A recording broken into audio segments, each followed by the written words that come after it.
the Young Dudes by MsKingBean89, Chapter 70, 4th Year, Partners. Thursday, 29th May 1975. The exam period seemed to fly by that year. Remus really felt as though he'd gotten into the swing of things for the first time, and, though he didn't like to rest on his laurels, was relatively certain he had achieved decent marks all around. Even potions had been less stressful than usual, thanks to Lily's careful guidance and patient coaching throughout the year. In fact, by the third week of May, Remus found himself at something of a loose end. He'd completed all of his tests, but none of his friends had. Between Muggle studies and divination, the Marauders and the girls were still cloistered away studying or in the exam hall. But he was far from lonely. Remus spent his free time taking leisurely walks in the grounds, reading whatever and whenever he felt like, and putting the finishing touches onto his greatest accomplishment, the Marauders map. It had been almost 4 full years in the making, but Remus's original rudimentary map of Hogwarts had expanded and developed until it presented a comprehensive view of the entire castle, secret entrances, tunnels, and hidden chambers included. With the Marauders' help, it now moved and shifted in time with the rhythm of the building itself, located and identified every being present in the castle, and it worked beautifully. Remus had never been more proud of anything in his life. Indeed, he had never created anything worth being proud of. It still needed some kind of lock and spell. At present, he was able to have the ink disappear and reappear with a quick disillusionment charm, but this was not enough, not if it was to leave their dorm room. There would be something to research over the summer.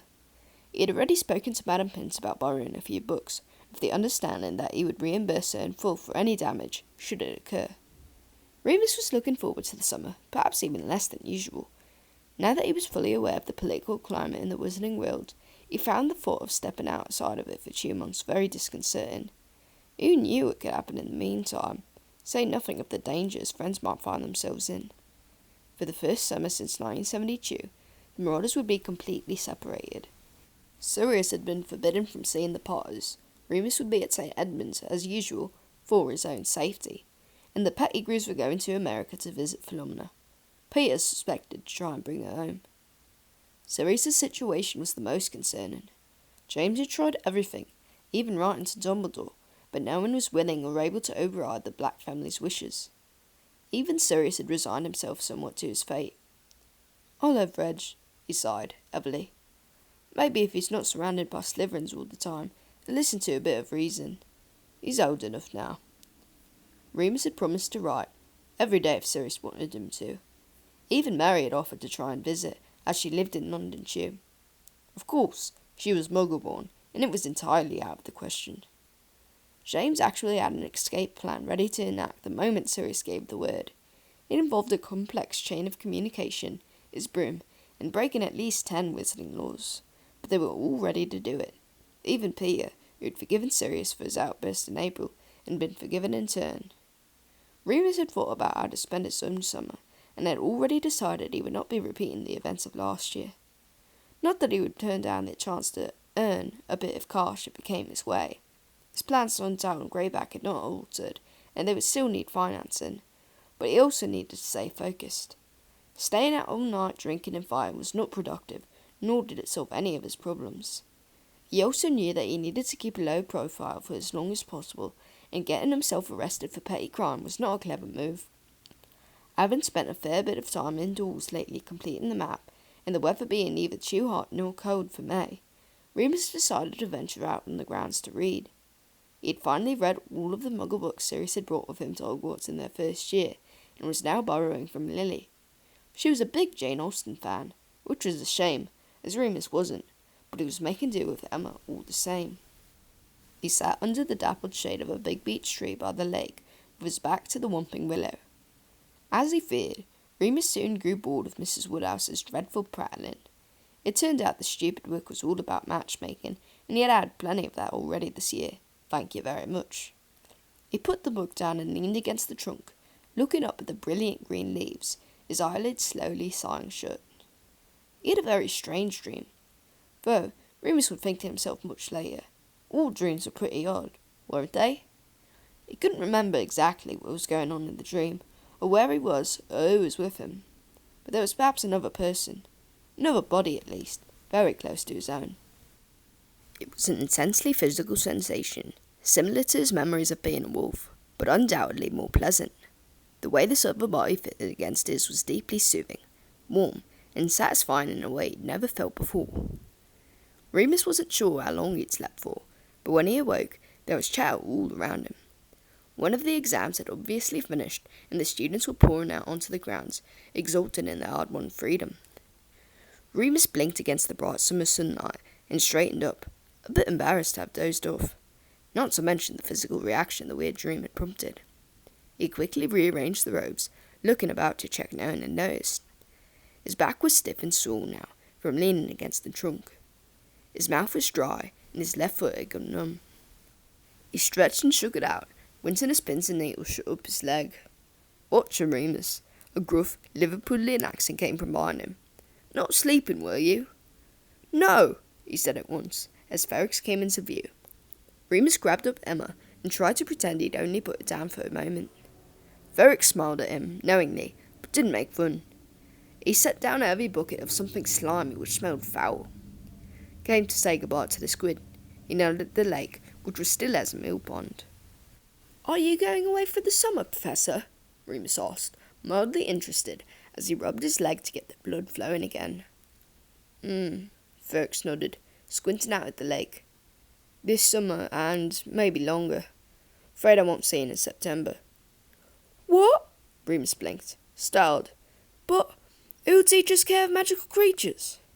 "Professor Kettleburn will be back. I was only ever filling in for him." "Oh." Remus had sort of known that all along, but it still came as a shock. He felt horribly sad. He'd never had to say goodbye to anyone he knew he'd missed before. He had a strong urge to tell Ferox this, to tell him how much he wished he would stay, but the words wouldn't come out. "So pity," was all he could muster. He stood up, shakily, legs still sore. Ferox dipped a hand into the bucket of slimy silvery things and withdrew something long and wriggly. He flung it into the lake, and 2 tentacles broke the water's surface to catch it. Ferox smiled. "I won't lie, I'll miss this place," he said, reaching in for another one. Squelch. He glanced at Remus. "And my best class, of course." It's my favourite subject," Remus said, all in a hot rush. "I should think so," Ferox grinned, throwing another slivery thing. Splosh. "I'm not supposed to tell you results to August, but... well, I'm bloody proud of you, Lupin. Top marks. Best in the year. Better than plenty of my owl students." "You're a good teacher," Remus said, sadly. "So's Kettleburn," Ferox reassured him, still feeding the squid. Squelch. Splosh. "Where are you going? Back to the ministry?" No." Ferox's expression changed. He didn't frown exactly, but his features darkened. His smile faded. "I've some business for Dumbledore. Not sure the ministry would... Anyway, it's not for you to worry about." He shook his head, then smiled again, looking down at Remus. "I'll be abroad for a while." Squelch. Splosh. Remus wondered if he would ever see Ferox again. He still wasn't quite sure how big the wizarding community really was, but he didn't want to think it could be very large. Not if there was only one school in Britain. Would it be okay to write Ferox? Was that inappropriate? He wouldn't write to someone like McGonagall, for example, or Professor Slughorn.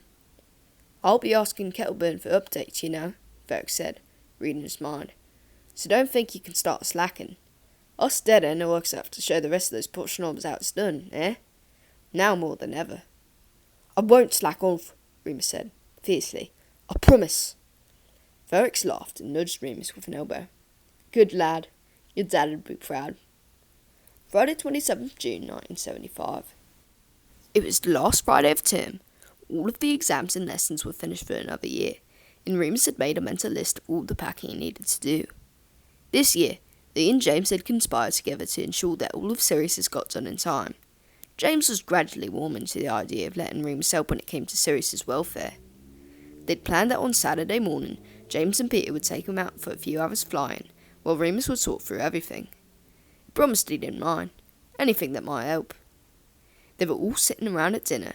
Nothing special, just fish pie. The feast wouldn't be until Sunday night, when the hours began to fly in for the last post. "Oh," Sirius groaned, as a large brown eagle owl landed in front of him, one of the black family owls. "I'll do it," James jumped in quickly, tugging the small scroll wrapped around the bird's scaly leg. He pushed his round glasses back on his nose, and his eyes darted quickly across the paper. Then he shrugged and scrunched it up, tossing it over his shoulder. "Just making sure you know you have to meet them at King's Cross. They're expecting you and Regulus to be together." "Worried I'll pull another disappearing act," Sirius smirked. Will you?" Peter asked, nervously. "Not worth it," Sirius sighed. "Bet they'll be there early just to spy me. I'll have to come up with another way to piss them off." "Or you could just try to keep your head down and make it through the summer," Remus suggested, lightly, finishing his ice cream. Sirius just raised an eyebrow at him. Remus poked his tongue out. They both knew that it was pretty much impossible, even if Sirius tried his very best. They didn't have long to feel sorry for Sirius, however. Mary, who had received some post, let out a shriek, then burst into tears. The owl in front of her hopped back, alarmed, then gave an offended hoot and flapped away to the owlery. "Mary!" Lily and Marlene both said at once. "What's wrong?" Mary shook her head, apparently speechless, then covered her mouth and fled the dining hall. Lily and Marlene glanced at each other, then jumped up immediately to follow her. "What do you think's up with her?" Peter asked. Remus shrugged. "Girl stuff." They did not find out until later that evening. Mary was not in the common room, but Lily came down looking for a stray cardigan she had left somewhere. "Taryn dumped her," she said, gravely to Remus. "She's a complete wreck. Poor thing."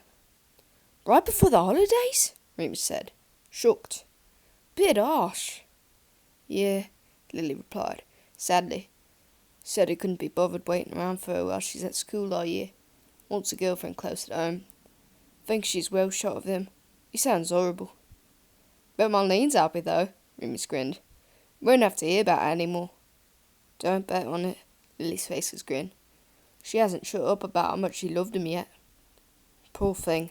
Remus dug around in his pocket and withdrew his last sugar quill. "Give her this. Tell her I hope she feels better, eh?" "Ah, you're so sweet, Remus." Lily kissed him on the cheek, then headed upstairs again. "She wasn't that upset when she broke up with me," Sirius muttered indignantly, moving a chess piece. "Well," Remus shrugged, settling back down to the game. "She dumped you, didn't she?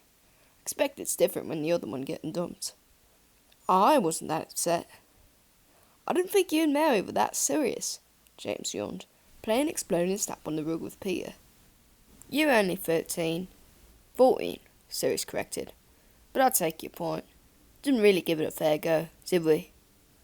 "You weren't very mature about it," Peter murmured, thumbing through his cards. "No, well, no one ever caught us snogging in the broom cupboards. You're right," Sirius snapped. "Jealousy doesn't suit you, Black," Peter replied, dryly. "Oi, you all promised me the snogging thing was over," Remus said, pointedly, giving them all a dark look. "Don't knock it till you've tried it, Mooney," Peter grinned.